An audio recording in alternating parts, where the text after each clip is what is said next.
Hey everyone, I'm Jennifer. My parents came to America with nothing but $200 and big dreams.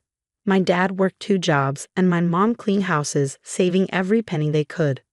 Always keep your own money, baby girl, Dad told me when I got my first paper route at 12. Independence is freedom. In the old country, women without their own money had no choices. Those words shaped my life.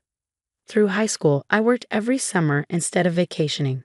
During college, I juggled scholarships and part-time jobs. By 25, I had my corner office at Goldman Sachs. That's where I met David. Your market analysis is impressive, he said, actually looking at my presentation, not just my face. Most people wouldn't have caught that pattern. He was different from the usual trust fund crowd. I respected his genuine interest in my work and my independence.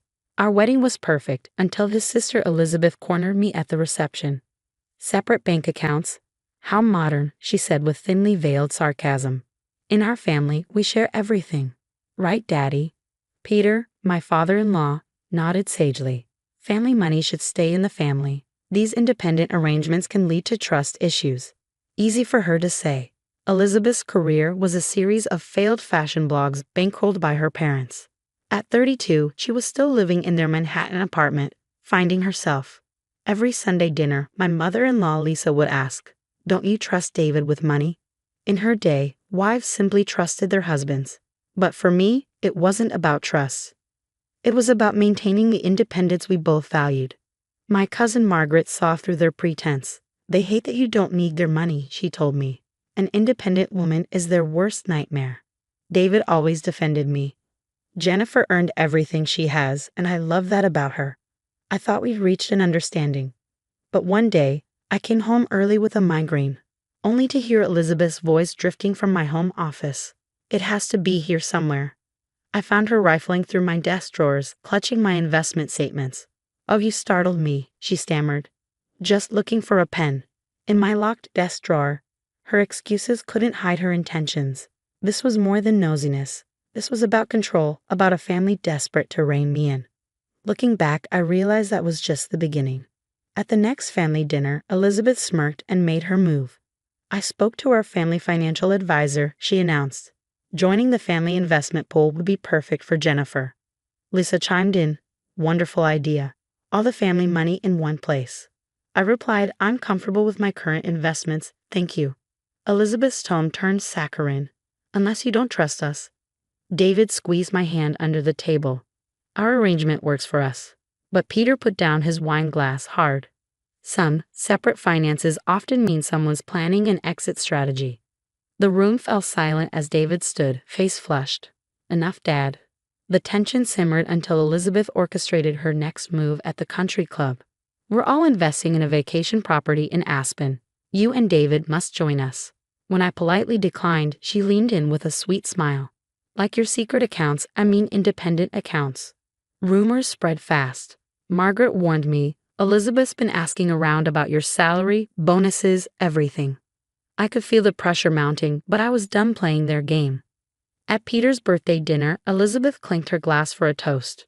To family unity. Well, almost unity. Some of us still keep secrets. I stood up, steady and calm. "Exactly what are you implying?" Elizabeth shrugged, her voice honeyed. "Just that true family doesn't need separate accounts, right?" Lisa nodded. "It does make people wonder about your commitment, dear." David's fist hit the table. "Stop it, all of you." Peter's voice tried to sound soothing as he broke the tense silence at the dinner table. "We're just concerned, Jennifer," he said. "When my friends hear about your arrangement." I let out a small laugh. "Your friends? You mean the country club gossips who funded Elizabeth's 3 failed businesses?" Elizabeth's face flushed red. "At least I can rely on family," she spat. "No," I replied coolly, "you mooch off family." "There's a difference." The room erupted, but amidst the chaos, something finally became clear. This wasn't just about bank accounts. It was about control. A family unwilling to accept a woman they couldn't buy or manipulate. The midnight phone call from my cousin Margaret confirmed my suspicions. Her voice was urgent. "Jennifer, I just overheard something at the country club.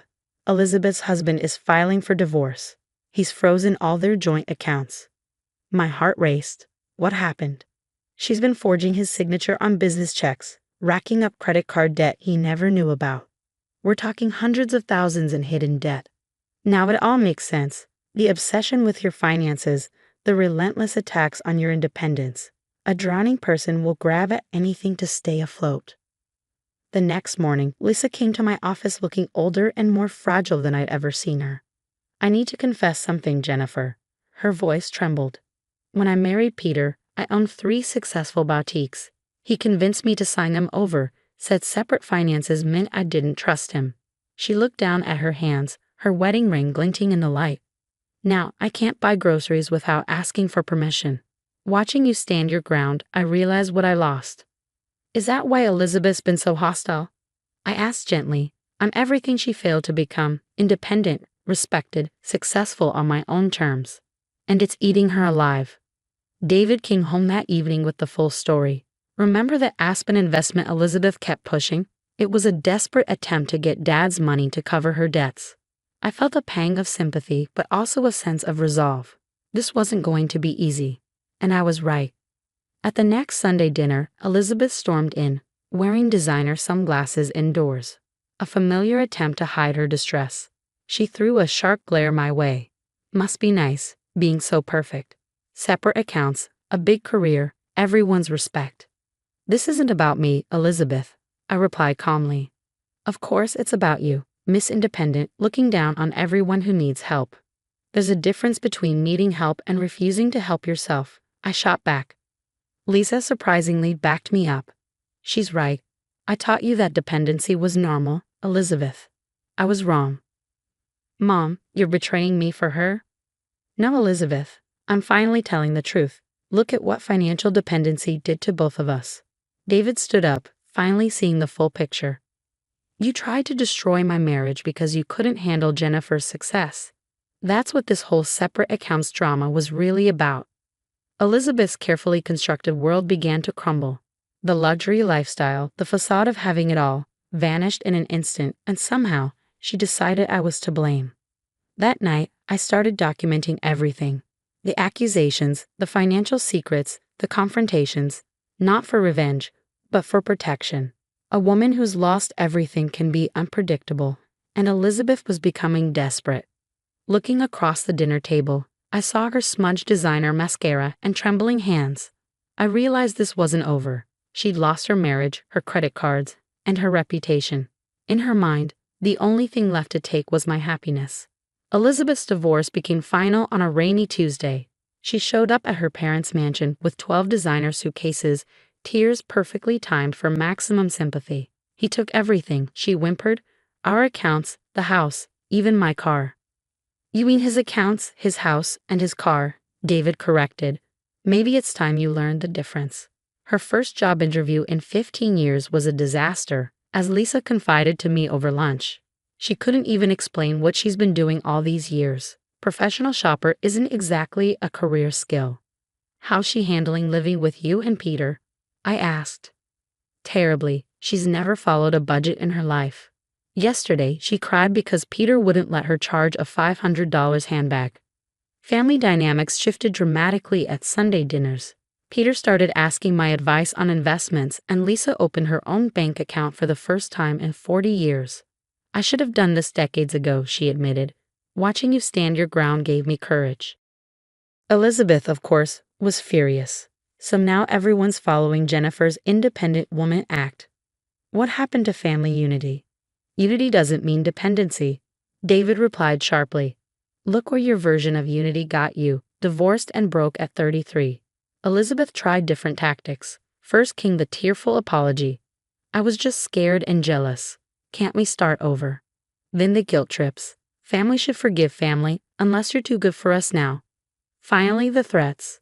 I'll tell everyone you forced me into this situation, that you turned my family against me. A year later, the tables had fully turned. The same voices at the country club that once whispered about my separate accounts now praised my foresight. My career continued to soar, and I'd made partner at the firm. Inspired by my journey, I started a mentorship program for young women in finance. Financial independence isn't just about money, I told my first group. It's about having choices. David supported me through every step, proud to have a wife who'd fought for her principles. You showed my whole family what real partnership looks like, he said. Elizabeth, on the other hand, was still living with her parents, working part-time at a boutique she used to shop at. Last week, she reached out, trying one last time to manipulate me. I've changed, she claimed. I'm learning about financial responsibility. Can't you guide me? I sent back a simple response. Some lessons cost more than money. Now Lisa calls me regularly, seeking financial advice and building her own investment portfolio. She's rediscovering her business skills, a piece of herself she thought she'd lost forever. You didn't just save your independence, she told me once. You showed us all what we'd given up. Even Peter admitted his mistake. I wanted control over the family through money, he confessed. All I did was chain them. 3 of David's cousins opened separate accounts after seeing our example. Elizabeth's situation became a cautionary tale in the family, a reminder that dependency isn't love. It's a chain. Recently, I received an invitation to speak at a women's finance conference on maintaining independence in marriage. The irony wasn't lost on me. The very thing Elizabeth had tried to shame me for had become my platform for helping others. In my office, David had framed my first partner nameplate and hung it next to a photo of my immigrant parents. They taught me that true security comes from within, not from someone else's bank account. And while Elizabeth still glares at me during family events, her power over me is gone. She tried to undermine my boundaries, but in the end became the perfect example of why those boundaries mattered. When it comes to choosing between family harmony and financial independence, what would you pick? When Elizabeth tried to shame me for maintaining separate accounts, should I have given in to keep the peace, or was standing firm the right choice? And perhaps the hardest question of all, was Lisa's regret over giving up her financial independence a warning sign we should all consider?